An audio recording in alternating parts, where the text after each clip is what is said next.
क्या आपने कभी ऐसे जगह के बारे में सुना है जहां जाने वाले लोग वापस नहीं आते? क्या सच में टोना टोटका किसी की ज़िंदगी तबाह कर सकती है? आज मैं आपको एक ऐसी सच्ची और डरावनी कहानी सुनाने वाली हूं जिसे सुनने के बाद आपके रोंगटे खड़े हो जाएंगे। एक घना जंगल, रात के अंधेरे में एक वीराना हवेली, दूर कहीं उल्लू की आवाज़ और तेज चलती हुई हवा। ऐसे माहौल में अगर आपको कोई आवाज़ दे तो क्या आप मुड़कर देखेंगे? ऐसी ही कुछ डरावनी बातें हैं हमारे ये वीडियो में, तो चलिए वीडियो को स्टार्ट करते हैं। उत्तर भारत के घने जंगल के बीच बसा एक छोटा सा गांव कालीबंध था, जो अपने रहस्यमय घटनाओं और टोने टोटके कहानियों के लिए बदनाम था। कहते हैं कि यहाँ काले जादू का एक ऐसा प्रभाव था कि जिसने भी इस गांव को छोड़ने की कोशिश की या तो गायब हो गया या तो फिर पागल हो गया। गांव के बाहरी इलाकों में एक पुरानी हवेली थी जिसे चैतन्य हवेली कहा जाता था। इस हवेली को लेकर कई डरावनी कहानियां प्रचलित थी। गांव के बुजुर्गों के अनुसार वहां कभी एक तांत्रिक रहा करता था जिसने टोने टोटके और काले जादू से पूरी गांव पर कब्जा करने की कोशिश की थी, लेकिन गांव वालों ने उसे मारकर हवेली में ही दफना दिया था। कहा जाता था कि उसकी आत्मा अभी भी हवेली में भटकती है और जो भी कोई वहां जाता वो कभी लौट कर नहीं आता। रवि, जो कि शहर में पला बढ़ा था, गर्मी की छुट्टियों में अपने दादा दादी के पास गांव आया करता था। उसे अंधविश्वास पर बिल्कुल भी भरोसा नहीं था। जब उसने हवेली के बारे में सुना तो वो हंस पड़ा और बोला, अरे दादाजी, ये सब सिर्फ कहानियां हैं, भूत वूत कुछ नहीं होते। लेकिन गांव के लोग इस बात पर विश्वास करते थे कि हवेली में आज भी तांत्रिक की आत्मा भटकती है।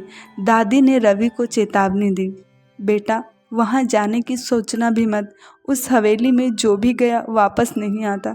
रवि को इस कहानी पर हंसी आ रही थी, लेकिन उसके अंदर का रोमांच उसे वहाँ जाने के लिए उसका रहा था। एक रात अपने दोस्तों के साथ शर्त लगाकर रवि ने हवेली में जाने का फैसला किया। गांव के 4 लड़के अजय, सुरेश, दीपक और विनीत उसके साथ जाने को तैयार हो गए। आधी रात को वो चारों टॉर्च लेकर हवेली की ओर बढ़े। हवेली तक का रास्ता सुनसान था। दूर कहीं उल्लू बोल रहे थे और हवा अजीब तरीके से सरसराने लगी थी। जब वो हवेली के गेट पर पहुंचे तो अजय कांपते हुए बोला, भाई, वो वापस चलते हैं, कुछ अच्छा नहीं लग रहा। लेकिन रवि ने दरवाजे को जोर से धक्का दिया और वो धीरे धीरे चरमराते हुए खुल गई। हवेली के अंदर खूब अंधेरा था। टॉर्च की रोशनी में उन्होंने देखा कि दीवारों पर अजीब आकृतियां बनी हुई थी, जैसे किसी ने खून से तंत्र मंत्र लिखा हो।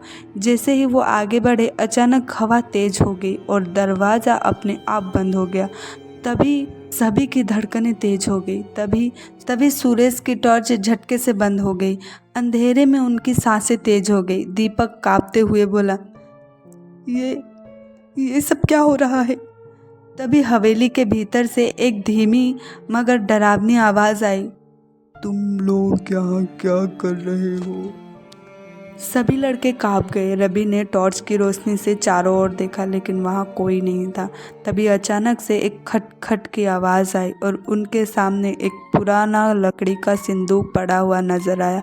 रवि ने हिम्मत जुटाकर सिंदूक खोला। उसके अंदर एक पुरानी किताब थी जिसके पन्ने पीले पड़ चुके थे।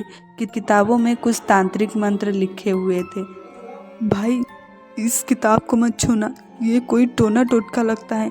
लेकिन रवि ने किताब उठा ली। जैसे ही उसने पहला पन्ना पलटा, हवेली की दीवारें हिलने लगी, मानो कोई अदृश्य शक्ति जाग गई हो।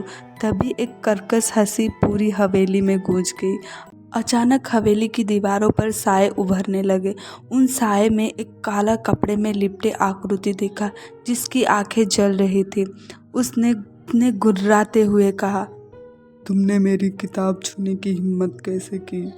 रवि और उसके दोस्त डर के मारे कांपने लगे।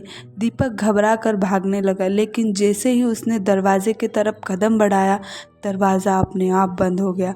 तभी हवेली में रखा एक पुराना आईना चमक उठा और उसमें तांत्रिक की डरावनी परछाई नजर आए।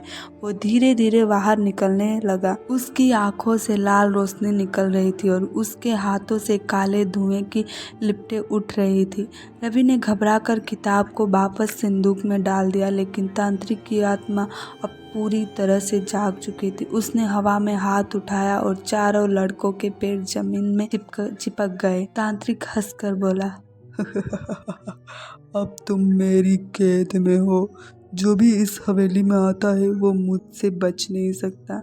तभी लड़के रोने लगे। विनीत ने हिम्मत जुटाकर एक तांत्रिक मंत्र याद किया जो उसके दादाजी ने उसे सिखाया था। उसने कांपते हुए मंत्र पढ़ना शुरू करा। ओम ह्रीं क्रीं चामुंडाय पिच्चे। जैसे ही मंत्र पूरा हुआ, हवेली की दीवारें फिर से कांपने लगी। आईने में तांत्रिक की परछाई जोर से चीखी और धुएं में बदलकर गुम हो गई। दरवाजा अचानक खुल गया और तभी लड़के गिरते पड़ते वहां से बाहर भागे। हवेली के बाहर आते ही हवा शांत हो गई और सब कुछ पहले जैसा हो गया। अगली सुबह जब उन्होंने दादा दादी को ये घटना सुनाई तो उन्होंने बताया कि वो किताबें असल में उस तांत्रिक की आत्मा को बांधने के लिए रखी गई थी।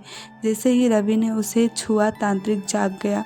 इसके बाद गांव वालों ने मिलकर उस हवेली को गंगा जल से शुद्ध किया और वहां हवन करवाए। तब जाकर गांव में फिर से शांति लौटी। लेकिन रवि के दिमाग में अब भी एक सवाल था। अगर तांत्रिक की आत्मा खत्म हो गई थी तो वो आवाज़ किसकी थी जो हवेली में अब भी गूंज रही थी। अगर आपको ये कहानी पसंद आई तो इसे लाइक करें और अपने दोस्तों के साथ शेयर करें। अगर आप और भी ऐसी डरावनी कहानी सुनना चाहते हैं तो चैनल को सब्सक्राइब करें और बेल आइकन दबाना ना भूलें। हम मिलेंगे अगली कहानी में। अगली कहानी और भी खौफनाक होगी।